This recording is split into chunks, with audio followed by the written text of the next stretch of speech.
Hello everyone, তো আজকে সকালে খাচ্ছি বাইরের টিফিন। তো অনেক দিন পরে বাইরে থেকে টিফিন আসলো বাড়িতে, আর এই পরোটাটা আমার খুবই পছন্দ হয়, খেতে খুবই ভালো লাগে আমার। আর দুপুরে রান্নাবান্নায় হচ্ছে মাটন আর ইলিশ মাছ। তো আমি মটন খাই না, তার জন্য বলেছিল আমার জন্য চিকেন আনতে, তো আমিই বারণ করেছি, তার জন্য ইলিশ মাছ এনেছে আমার জন্য। আমি তো মটন খাই না, তো ওদের জন্য রান্না করছি।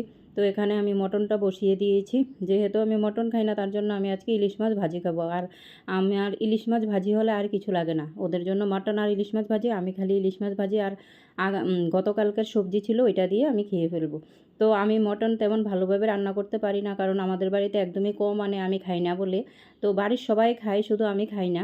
তো আমি যেভাবে আমি চিকেন রান্না করি ওইভাবেই রান্না করেছি। আবার একজনকে ফোন করে জিজ্ঞেসও করেছি যে কীভাবে রান্না করতে হয়, কারণ এর আগে একদিন আগে সিটি দিয়ে রান্না করেছিলাম, মাটনটা একদমই ভালো হয়নি, একদম গলে গিয়েছিল। আর এই দেখো আজকের মটনটা দেখতেও খুবই সুন্দর হয়েছিল, আর এখানে আমার ছেলেকে আমি খাবারও দিয়ে দিয়েছি।